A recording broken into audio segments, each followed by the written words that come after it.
While the whole office cheered, my boss left and then sent my termination letter. I didn't react. Just quietly did one thing. 3 months later, they were begging me to partner with them. I 29F. Never thought my career would end with the entire office cheering while my boss walked out the door. But that's exactly what happened 3 months ago, and what followed changed everything. The day started like any other Wednesday at our mid-sized marketing firm. I'd been working there for 4 years, climbing from junior analyst to senior project manager. My boss, let's call him the director, had always been difficult, but lately his behavior had become unbearable. He took credit for my campaigns, undermined me in meetings, and made my life miserable with impossible deadlines and constant criticism. That morning, I was presenting our Q3 results to the entire company. The numbers were incredible. Our department had exceeded targets by 40%, largely due to a digital campaign strategy I developed and executed.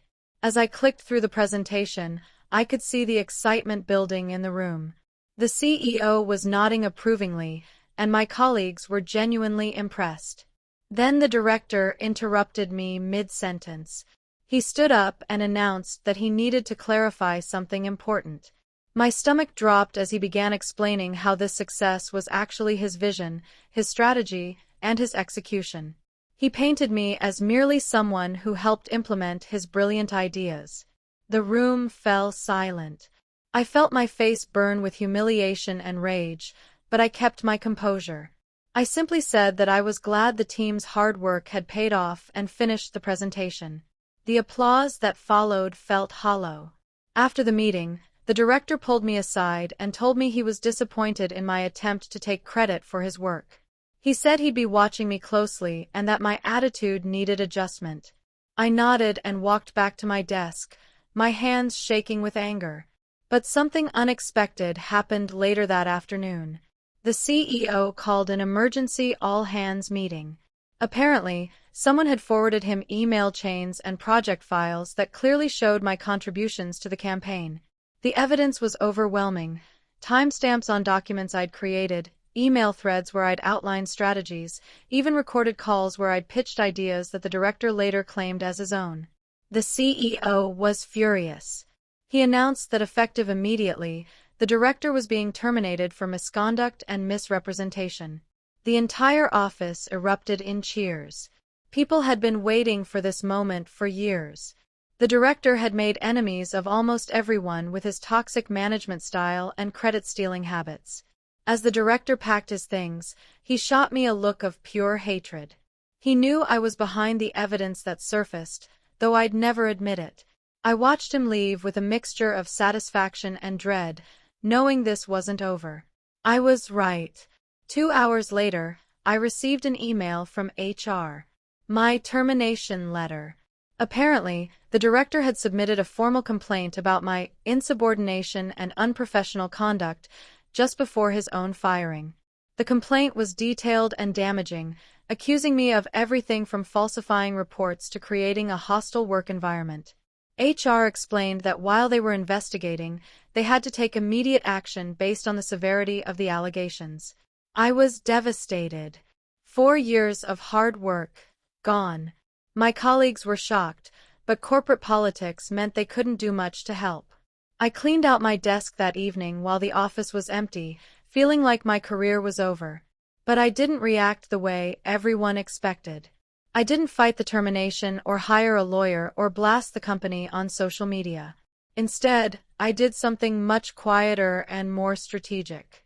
I started my own consulting firm. The idea had been brewing for months. I'd been watching how our company operated, seeing the gaps in their processes, understanding their client relationships better than anyone. I knew their weaknesses, their upcoming contract renewals, and most importantly, I knew which clients were frustrated with the service they were receiving. I spent the first month setting up my business properly. I registered the company, built a professional website, and developed a portfolio showcasing the work I'd actually done, not what the director had claimed credit for. I had documentation for everything, including client testimonials I'd quietly collected over the years. Then I started reaching out to former clients. Not to badmouth my old company, but to offer better service. I positioned myself as a boutique consultant who could provide the personalized attention and innovative strategies that larger firms often couldn't deliver. The response was immediate and overwhelming. 3 major clients jumped ship within the first 6 weeks. They'd been unhappy with the declining quality of service since I'd left, and they were eager to work with me directly. Word spread quickly in our industry, and soon I was fielding calls from companies I'd never even worked with before. By month 2, I was turning down projects. I was making more money in 8 weeks than I'd made in 6 months at my old job. But the real satisfaction came from watching my former company struggle. Without me, their campaign performance plummeted. The strategies I developed weren't being executed properly, and new client acquisition had nearly stopped. The industry is smaller than people think, and news travels fast. I heard through mutual contacts that my old company was hemorrhaging clients and scrambling to replace the revenue they'd lost. They'd hired 2 people to try to fill my role, but neither had the institutional knowledge or client relationships I'd built over 4 years. 3 months after my termination, I received a call that made everything worthwhile. It was the CEO of my former company. He wanted to meet for coffee to discuss a potential partnership opportunity. I almost laughed out loud. Instead, I told him I'd consider it and suggested we meet the following week. The meeting was surreal.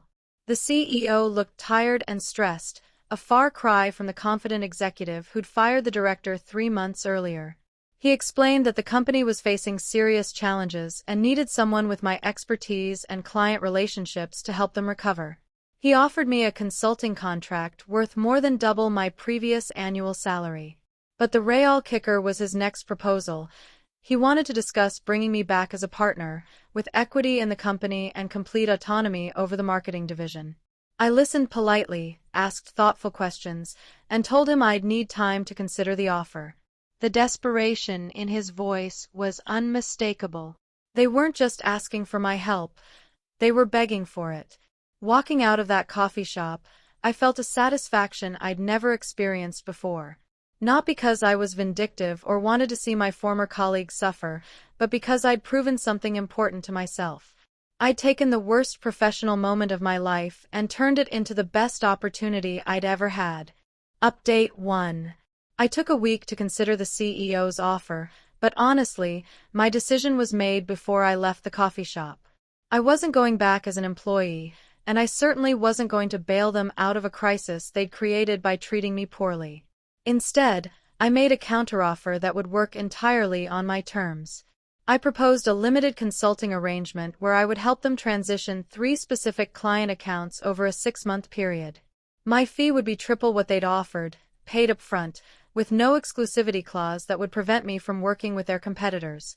The CEO tried to negotiate, suggesting that my terms were unreasonable given our history together. I reminded him that our history included my wrongful termination and his failure to properly investigate the director's misconduct before it escalated. The conversation ended with him asking for another week to discuss it with the board. Meanwhile, my own business continued to explode.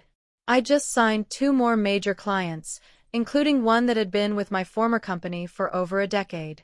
They'd reached out to me directly after hearing about my work through industry connections.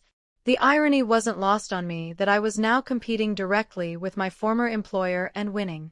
Update 2. The CEO called back exactly 1 week later, accepting my terms without modification. The board had apparently realized how dire their situation had become. They were facing the potential loss of their 3 biggest clients, which would have meant laying off nearly half their staff. I agreed to the consulting arrangement, but with one additional condition that I hadn't mentioned before. I wanted a formal apology letter acknowledging that my termination had been unjustified and that the allegations against me were unfounded. I also wanted it noted in my personnel file that I'd left in good standing. The CEO hesitated, clearly uncomfortable with admitting the company's mistakes so explicitly. But he agreed, understanding that without my help, they might not survive the next quarter. The consulting work was straightforward but satisfying. I helped them develop transition plans for the 3 client accounts, trained their new team members on the strategies I'd created, and provided detailed documentation of all processes. I was professional and thorough, but I made it clear that this was a temporary arrangement. What made it even more satisfying was watching how differently they treated me now. The same executives who had stood by silently during my termination were now deferential and eager to please. They asked for my input on decisions, invited me to strategic meetings, and generally acted like I was the most valuable person in the room. Update 3. 6 months later, my consulting arrangement with my former company ended exactly as planned. They'd managed to retain 2 of the 3 major clients, though both had significantly reduced their contracts. The third client had already signed with my firm permanently.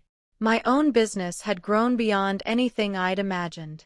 I now had 4 full-time employees and was considering opening a second office. The revenue was 10 times what I'd been making as an employee, and I had complete control over my work environment and client relationships. The most unexpected development came last month when I received another call from my former CEO. This time, he wasn't asking for help. He was asking for a job. The company had been acquired by a larger firm, and his position had been eliminated in the merger. He'd heard about my success and wondered if I might have an opening for someone with his experience. I told him I'd keep his resume on file and let him know if anything came up. I was polite but non-committal. The truth is, I probably won't hire him. Not out of spite, but because I've learned that the best revenge isn't getting even, it's building something better than what you lost. Looking back, getting fired was the best thing that ever happened to my career. It forced me to bet on myself in a way I never would have otherwise. I went from being an undervalued employee to being a successful business owner who gets to choose her clients and set her own terms. The director, by the way, never found another job in our industry. Word had spread about his behavior, and no reputable firm would hire him. Last I heard, he'd moved to another city and was working in a completely different field. Sometimes karma doesn't need any help from us. My former colleagues still reach out occasionally, updating me on office drama and asking for career advice. Many of them have since left the company, inspired by my example to take more control over their professional lives. A few have even started their own businesses. The lesson I learned from all of this is that sometimes the worst thing that happens to you is actually an opportunity in disguise. Getting fired forced me to confront my own potential and take risks I'd been too comfortable to take before. It taught me that my value wasn't determined by what others thought of my work, but by what I could accomplish when I believed in myself. 3 months ago, I thought my career was over. Today, I'm running a thriving business, working with clients I respect, and building something that's entirely my own. The office that cheered when my boss left would probably cheer even louder if they knew how this story ended.